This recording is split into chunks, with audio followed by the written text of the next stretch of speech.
몇 가지 의문을 가지고 이 본문을 대하게 됐습니다. 왜냐하면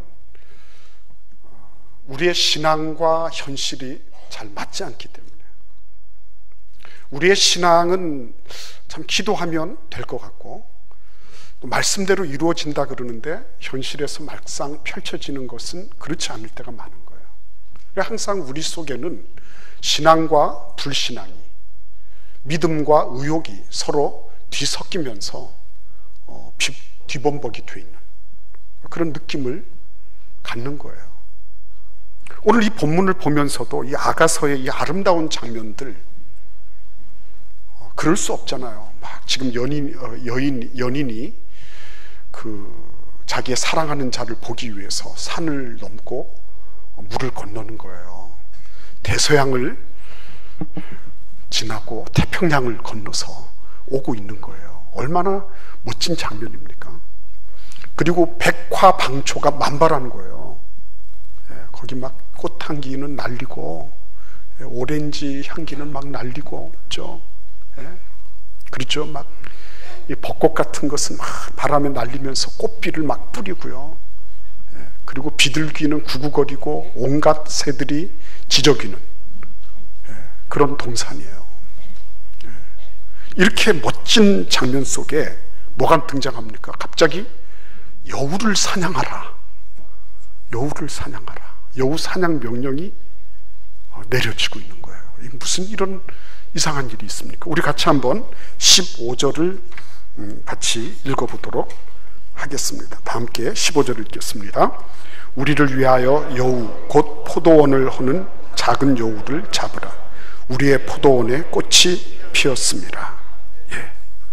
여러분, 이렇게 멋진 장면 속에 갑자기 살벌하기 짝이 없는 여우 소탕령이 내린 것입니다. 우리는 이런 장면을 보면서 이게 뭔가 잘 안 맞는데 싶은 생각이 드는 거예요. 꼭 우리의 신앙과 우리의 현실이 걸맞지 않는 것처럼 이 본문을 보면서도 그런 단층을 느끼는 거예요. 갑자기 이렇게 쭉 잘 가다가 천에 낭떠러지가 딱 나타난 것처럼 이거 뭐지? 하는 그런 생각을 갖게 되는 거예요. 그러니까 여러분, 이런 장면을 볼 때 우리는 몇 가지를 생각해 볼 수 있습니다. 이게 뭐지? 왜 하나님은 이런 거를 허용하시지? 왜 하나님께서 지금 이렇게 멋진 낭만적이고 목가적이고 그러면서 에로틱한 이런 연인의 그런 그 사랑의 속삭임과 미러와 그런 우리가 함께 가자 그러면서 하는 이런 멋진 장면 속에 갑자기 여우 소탕령을 내리시는 이런 일들이 벌어졌을까? 그러면서 우리는 의문하기 시작하는 것입니다. 하나님, 이게 뭡니까 도대체? 그죠? 우리가 신앙생활을 하면 기도대로 응답받고 믿음으로 순종하면 하나님이 착착착착 모든 것을 다 해결해 주시고 그래야 되는데 갑자기 천의 낭떠러지와 같은 그런 현실을 탁 맞닥뜨린 그런 모습들, 그걸 할 때마다 우리는 신앙에 대해서 다시 한번 생각하게 되고 때로는 회의의 먹구름 속에 우리가 그냥 몸을 던지게 되는 이런 일들이 있는 거예요. 문제가 뭘까요, 여러분? 어디에 문제가 있을까요? 하나님이 문제이실까요? 그런 것 같지는 않아요. 그렇죠? 다른 예를 들어봐요. 우리가 예수님하고 베드로와 요한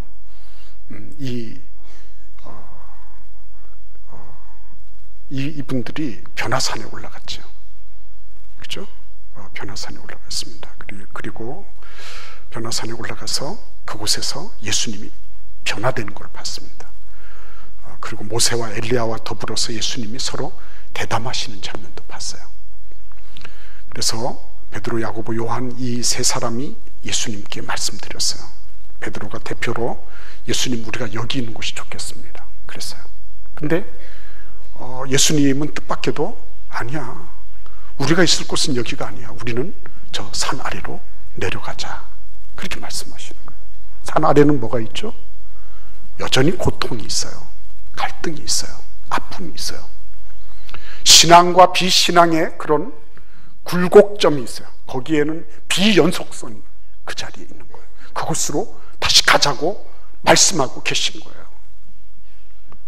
제자들은 이해될 수 없었습니다. 이해할 수 없었어요. 그곳에 초막셋을 짓고 주님을 위하여, 모세를 위하여, 엘리야를 위하여 그곳에서 천년 만년 살고 지고 하고 싶은 것이 제자들의 본심이었는데 예수님은 그거를 뿌리치시는 거죠. 현실 세계로 가자. 현실 세계로 가자. 여러분, 이거는 굉장히 중요한 장면이에요. 우리는 때로 이 현실 세계로 내려와서 현실 속에서 역사하시는 하나님을 경험하지 못하고 교회에서의 신앙과 현실에서의 삶이 서로 유리되고, 그리고 내가 믿는 그런 신앙, 내가 지금 고백하고 있는 신앙과 세상에서의 그런 삶의 양태가 서로 뒤범벅이 돼서, 그래서 이런 분들은 교회 안에서의 모습과 가정에서의 모습이 달라요. 교회에서의 그런 신앙 고백과 직장과 세상에서의 그런 그 자기 자신의 어떤 철학과 사상이 서로 달라요. 너무나 이상한 그런 모습을 본인 자신이 생각해도 그런 모습을 지니고 있다는 것을 알고 있어요.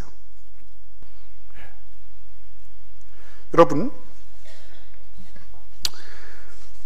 미국의 구약 신학자 가운데서 브루스 윌키라고 하는 그런 분이 계십니다. 이분이 말이죠, 브루스 윌키가 무슨 얘기를 했냐면, 하나님이 우리의 삶에 침입하실 때 아주 명료한 세 가지를 위해서 침입하신다고 그렇게 얘기를 하는 거예요. 한번 들어보시겠습니다. 첫째는 진리를 계시하실 때 그렇게 하신다는 거예요. 가령 예를 들어서 사울이 다메섹으로 이렇게 다메섹에 있던 그리스도인들을 다 잡으려고 갈 때 다메섹 도상에서 예수님을 만나잖아요. 그때 예수 그리스도를 제대로 만나는 거죠. 그 사울의 삶에 예수님이 침입해 들어가신 거예요. 그래서 진리신 예수님을 알게 해주신 거예요. 두 번째는 감당하기 어려운 상황에서 구원하시려고 하실 때 하나님이 개입하시는 거예요. 그래서 430년 동안 애굽의 볼모가 되어서 노예 생활을 하던 히브리 민족들을 구원하려고 하실 때 하나님이 모세를 보내셔서 10번이나 재앙을 보여주시고, 그리고 홍해를 갈라서 건너게 하시고, 만나와 메추라기로 광야에서도 굶어 죽지 않게 하시고 가나안 땅에 들어가도록 하시는 거예요. 그때 보면 하나님이 매일 아침 저녁으로, 저거는 만나가 떨어지는 거 보니 하나님이 우리와 함께 하시는구나. 저녁 때 동풍이 불어서 메추라기가 떨어질 때 하나님이 우리의 삶에 여전히 개입하고 계시구나. 이스라엘 백성들은 그렇게 느꼈죠. 그러면 우리도 매일 매 순간마다 내가 노력하고 내가 수고하고, 그 사람들도 수고하고 애써서 그랬어요.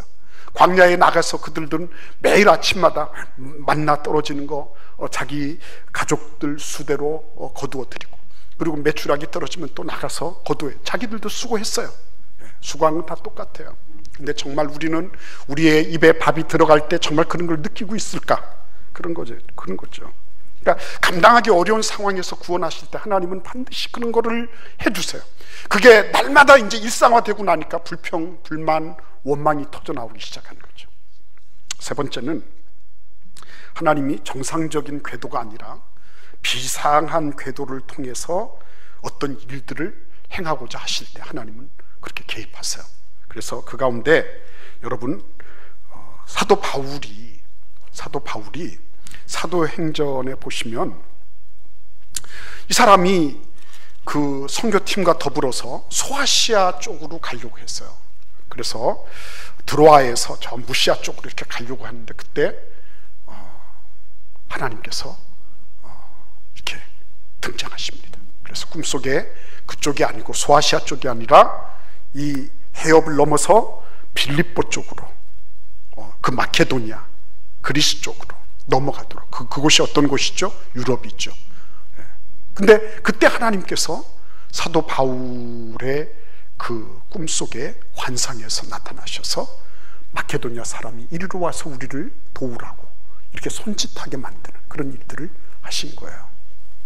그러니까 이렇게 분명한 어떤 것이 있는 거죠. 그러니까 성 바돌롬의 축일에도 하나님께서 그런 비상한 시기에 하나님이 어떻게 4,000명 넘는 군사들이 모여있고, 그리고 당당하고 개신교도들이 으르렁거리면서 이렇게 가톨릭에 있어서는, 구교 사람들에게 있어서는 위협이 될 정도의 그런 인물들이 있었음에도 불구하고 이렇게 비참하게 당했을까 하는 거죠.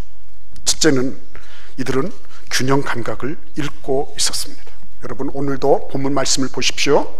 그 찬란하고 아름답고 낭만적이고 에로틱한, 로맨틱한 이런 모든 것에서 하나님은 아주 예민하게, 그러면서 날카롭게 현실을 직시하게 하시는 거예요. 이게 균형 감각이에요, 여러분. 균형 감각. 영적으로 깨어 있을 뿐만 아니라 육적으로도 그것을 놓치지 않는 거예요. 나는 기도만 하면 됩니다. 맞는 말이에요. 근데 정말 기도하면 내가 육적으로 움직여야 될 게 뭔지를 하나님이 알게 해주세요. 그렇죠? 이들은 균형 감각이 없었습니다. 하나님은 영적으로 육적으로 균형 감각을 가지기를 원하시는 거예요. 우리의 삶 속에서 그런 부분들이 명료하게 세워지기를 바라고 계신 것입니다. 그런 균형 감각을 잃어버리면 그때는 어려워지는 거예요. 여러분, 영적으로만 매몰되어 있다? 그렇지 않아요. 대부분의 경우에는 육적으로 매몰되어 있어. 그래서 매일 매순간 성경 한 장 읽기 힘들 정도로 분주하고 바쁘다고 하는 것은 내가 거기에 매몰되어 있다고 하는 증거예요. 오늘 본문을 보시면 하나님은 이상과 현실, 낭만과 사실, 연애 감정과 현실 사이에 아주 직설적으로 말씀하고 계신 것을 알게 되는 것입니다. 이건 대담하면서도 지혜로운 분별력이 필요한 거예요. 한쪽으로 치우치면 끝나는 것입니다. 한쪽으로 치우치면. 이것도 행하고 저것도 버리지 말아야 되는 것입니다. 여러분들은 지금 어느 쪽에 치우쳐 계시다고 생각됩니까? 나는 지금 균형을 잡고 있습니까? 내 삶에 정말 영적으로 육적으로 이런 부분들이 내가 중심 잡힌 삶을 살고 있냐 하는 거예요. 균형 감각이 잃어버리면 아닌 거예요. 두 번째로, 그들은 세심하지 못했습니다. 하나님은 크신 분이십니다. 그럼에도 불구하고 우리들의 머리털 하나까지도 헤아리시는 분이십니다. 그 포도원, 그 넓은 포도원에 작은 여우 한 마리가 출몰하는 거, 그까짓 거 뭐 얼마나 되겠다고 그렇게 하시겠어요? 근데 하나님은 그 작은 여우 한 마리, 그 작은 여우 한 마리를 하나님은 예민하게 보시고 그것을 터치하고 계신 거예요. 여러분, 우리가 하나님 앞에서 정말 믿음 생활을 잘하고 있다고 하는 것은 세밀하신 하나님과 더불어 움직일 줄 아는 거예요. 세밀하게. 소심한 게 아니에요. 불안에 떨고 초조에 떨고 작은 한마디에 이렇게 저렇게 하는 게 아니라, 일희일비하는 게 아니라 정말 세밀하게 그런 것들을 볼 줄 아는 거예요. 그러니까 여러분, 하나님께서 일을 하실 때 보면 작은 것에서부터 시작하시잖아요. 처음부터 아브라함 보고, 야, 너 네 아들 불에 태워서 나한테 드려라, 이렇게 말씀하지 않았어요. 하나님은 처음에 아브라함에게 말씀으로 시작을 하셨습니다. 그리고 아브라함이 순종하고 또 순종하면서 그의 믿음이 자라는 것을 보셨습니다. 그리고 때가 되었을 때 하나님은 너의 아들을 이삭을 나에게 바치라고 요구하셨습니다. 하나님은 아무렇지도 않게 그냥 한다름에 무엇을 이렇게 하시는 분이 아닙니다. 그러니까 여러분, 우리가 우리의 현실 속에서 하나님을 만나고 현실에 개입해 주시는 주님의 음성을 들으려고 하면 어디부터 시작해야 된다고요? 작은 곳에서부터. 내 생각의 작은 한 오락이부터 시작하는 거예요. 작은 오락이. 무릇 지킬 만한 것보다 더욱 내 마음을 지키라. 생명의 근원이 이에서 남이니라. 내 생각 하나를 바로잡지 못하는데 행동이야 뭐 어떻게 하겠어요? 그러니까 가만히 보면 하나님께서 자꾸만 내 삶에 개입하시도록, 그렇죠? 그런 삶을 살아가는 분들은 내 생각으로부터 말로, 행위로 이런 부분들이 하나하나 잡혀가는 것을 보게 되는 것입니다. 다 그랬어요. 처음부터 하나님이 대단한 것들을 하라고 말씀하지 않으세요. 처음에 작은 것부터 복 있는 사람은 악인의 꾀를 쫓지 아니하고 죄인의 길에 서지 않는다. 오만한 자의 자리에 앉지 않는다. 생각으로부터 그것을 사로잡을 줄 아는 거예요. 느헤미야서를 읽어보시면 느헤미야 성벽에 무너진 곳을 중수를 하잖아요. 그런데 어떻게 합니까? 자기 대문 맞은편에 있는 그 부분을, 허물어진 부분을 다 맡아서 그거를 중수하기 시작하는 거예요. 다시 쌓기 시작하는 거예요. 그렇게 생각할 수 있어요. 아이고, 이거 뭐 전체 이렇게 그 성벽이 전체가 있는데 내 거 뭐 이거 이 정도로 안 하면 어떠나. 그게 아니었습니다. 포도원 그거 뭐 여우 한 마리가 왔다 갔다 하면서 돌멩이 조금 이렇게 들춰내고 땅 좀 파고 포도 좀 이렇게 따먹는 거, 그거 좀 뭐 그냥 내버려 둔들 어떠하랴. 그렇죠. 그런데 이런 부분들이 결국은 어떻게 되는 거죠? 이게 나중에는 전체 붕괴를 가져오는 거예요. 나 하나가 뭐 안 하는 거.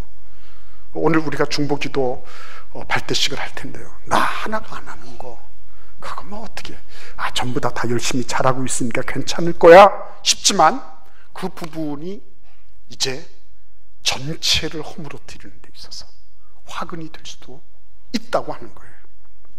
그래서 여러분,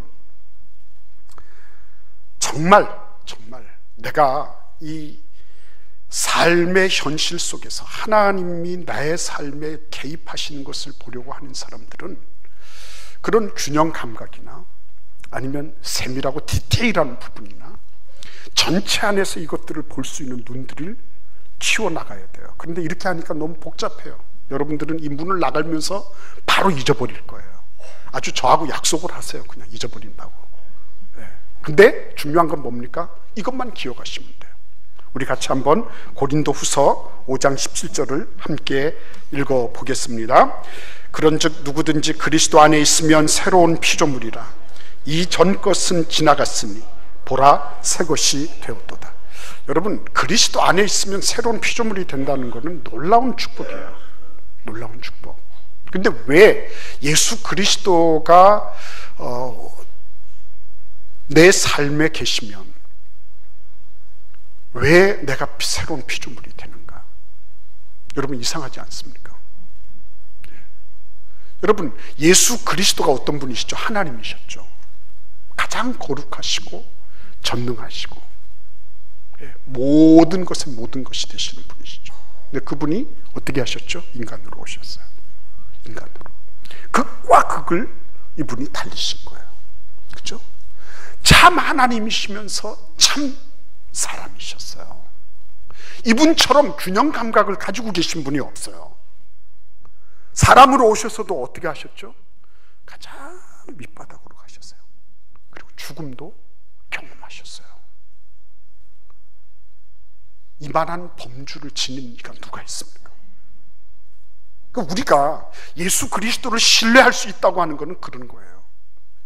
이분처럼 영원 전부터 영원 후까지 전체를 아우르는 스팬을, 그런 범주를 가지신 분이 없기 때문에 예수 그리스도처럼 인간의 경험 가운데 가장 밑바닥까지 내려가셔서 가장 험한 꼴을 다 당하시면서도 그거를 선으로 극복하신 분을 우리는 뵌 적이 없기 때문에, 그분을 안 믿으면서 누구를 믿을 거예요? 어디에서 균형 감각을 가질 것입니까? 어디에서? 나는 우리 아이들을 사랑하니까 우리 아이들이 그 사랑을 다 받아줄 거라고. 천만에요. 아이들의 상처의 70%는 부모들이 다 주는 거예요. 부모들이. 가장 사랑하면서 가장 상처를 많이 내는 게 부모들이에요. 그거는 우리들 생각이, 부모들 생각이죠. 아이들은 그렇게 생각 안 해요. 아이들은 피해의식으로 충만해 있을 수도 있어요. 미안하지만. 그래서 걔네들도 부모가 돼봐야지 안다는 그런 소리를 하는 거예요. 여러분, 그렇기 때문에 우리가 꼭 기억해야 됩니다. 예수 그리스도 그분이 가지신 그런 균형 감각, 영적인 것과 육적인 것. 예수님 잘 드셨어요? 예수님이 글러튼이라 그랬어요. 탐식가예요, 탐식가. 제가 들었던 말 가운데 가장 참혹했던 말이, 한 번도 먹어본 적이 없는 사람처럼 먹는다고 그런 얘기도 들은 적이 있어요. 근데 제가 그 얘기를 들으면서 예수님도 그러셨지 그랬어요. 진짜로 잘 드신 분이에요. 하늘의 진찬을 맛보신 분 아닙니까? 그분이 그렇게 인간적으로 보면 가장 개걸스럽게 드시는 분이었어요. 그분은 가장 고상한 분이셨습니다. 그러면서도 가장 낮은 자리에 있는 세리와 창기들의 친구이기도 하셨어요. 그분이 내 마음 중심에 계신데요. 그리고 나아가서 그분이 어떤 거예요? 그리스도 안에 있다는 것은 무엇입니까? 그분이 최종 결정을 하시는 거예요. 아까 제가 말씀드렸던 유럽의 그 첫 선교가 일어났던 사도행전 16장 말씀에 보시면 이렇게 말씀하고 있어요. 7절에 보시면 6절과 7절을 보시면 성령이 아시아에서 말씀을 전하지 못하게 하시거늘 그랬어요. 이분들은 지금 어떻게 하고 있어요? 예수의 영, 성령에 의해서 지금 통제되고 있는 거예요. 7절에도 보시면 무시아 앞에 이르러 비두니아로 가고자 애쓰되 예수의 영이 허락하지 아니하는지라 그랬어요. 예수의 영이. 지금 예수의 영, 성령에 의해서 이들은 어떻게 했습니까? 브레이크를 지금 어떻게 하고 있어요? 브레이크 지금 걸려 있는 거예요. 다른 말로 말씀드리면 나의 삶의 현장에 예수 그리스도가 최종 결정권자가 되도록 하는 것, 그게 예수 안에 있는 거예요. 그게 하나님의 개입이 일어나는 그런 접점이 되는 거예요. 예수님, 나는 이거 하고 싶어요. 그러나 예수님은 무엇을 원하십니까? 그때 하나님이 내 삶의 중심이 되시는 거고, 그때 하나님이 내 삶에 개입하시는 놀라운 축복의 역사가 일어나는 계기가 만들어지는 거예요. 그래서 여러분 어떻게 합니까? 그래서 예수의 영이 허락하지 않으니까 무시아를 지나 드로아로 다시 내려왔는데 밤의 환상이 바울에게서 보였는데 그 환상을 보았을 때 마케도냐로 건너와서 우리를 도우라 하는 것을 보고 10절에 보시면 우리가 곧 마게도냐로 떠나기를 힘쓰니 이는 하나님이 저 사람들에게 복음을 전하라고 우리를 부르신 줄로 인정합니다. 하나님이 개입하셨구나. 이게 개꿈이 아니고 이게 사도 바울 개인의 무슨 꿈이 아니라 이게 우리를 향하여 하나님이 마케도냐로 건너와서 유럽 지경의 첫 성 빌립보로 들어가라고 말씀하시는 그런 사인이구나. 하나님의 개입 속에서 이 제2차 세계 전도 여행을 통해서 빌립보 성에 위대한 유럽의 첫 교회가 세워지게 된 거예요.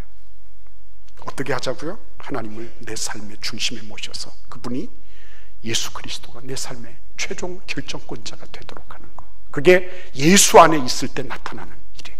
예수님이 내 안에 계시고 내가 예수 안에 있을 때 일어나는 일이에요. 그때 하나님이 내 삶에 개입해 계시다는 것을 생생하게 알게 될 거예요. 그런 은혜와 축복이 우리 모두에게 있기를 바랍니다. 여러분, 우리가 매번 그것을, 하나님은 우리에게 그렇게 계시해 주기를 원하시고 나타나기를 원하세요.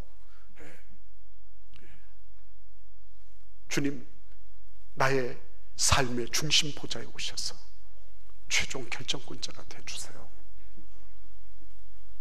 주님께서 여러분의 삶에 깊이 개입하시고 이끄시는 것을 다 경험하게 될 줄 믿습니다. 우리 같이 기도하겠습니다. 우리 하나님 감사합니다.